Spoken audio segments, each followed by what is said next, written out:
What skills and qualifications should a fashion designer have? So let's go through a few of them. Creativity. You should have a sense of discovery and curiosity about new things and making things, building things. Or maybe you play dress up with your mom's clothes at a young age. Maybe you were always looking at fashion magazines, right? Or watching old classic movies like Casablanca or Breakfast at Tiffany, two great classics. A few movies that I do recommend are Dior and I, Coco Before Chanel, The Great Gatsby, Valentino, The Last Emperor, and The Devil Wears Prada. Another quality for you to cultivate is commitment to success.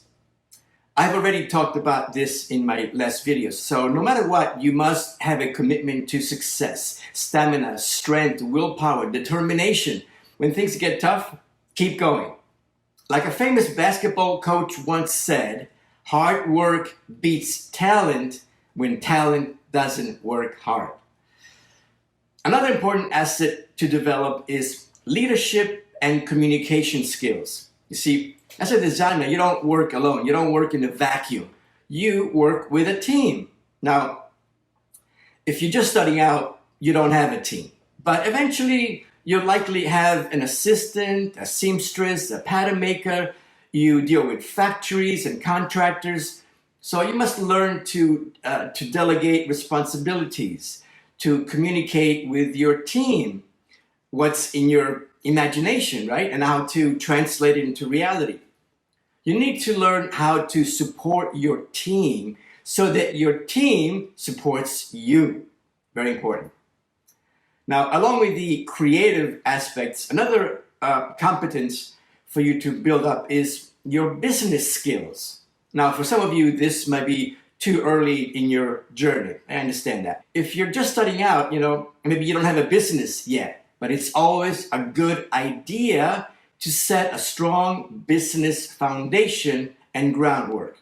Having great designs and ideas and not having a business structure in place or a weak one, your business will fail. Another skill to develop is being aware of new trends.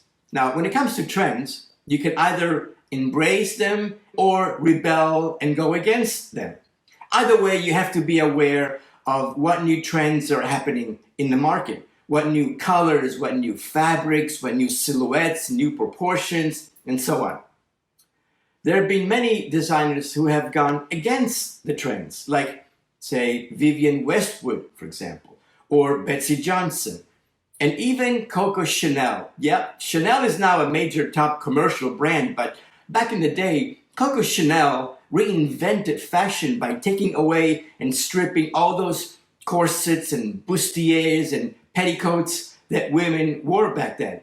She was a rebel, a revolutionary, and shifted the course of fashion history. And it was Coco Chanel who said, fashion trends come and go, but style is timeless. All right, now one final very important note. Your mindset is your most powerful design tool. I recently published a book called Design Your Future. Be a future designer. It's not just about fashion design, but it's about becoming the kind of creative who succeeds from the inside out. Let me explain.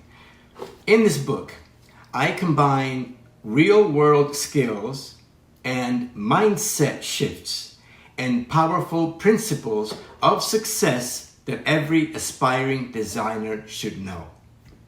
If you're serious about your future in fashion and in life, this book was written for you. You can find it right now on Amazon in paperback format as well as an ebook format. So check it out.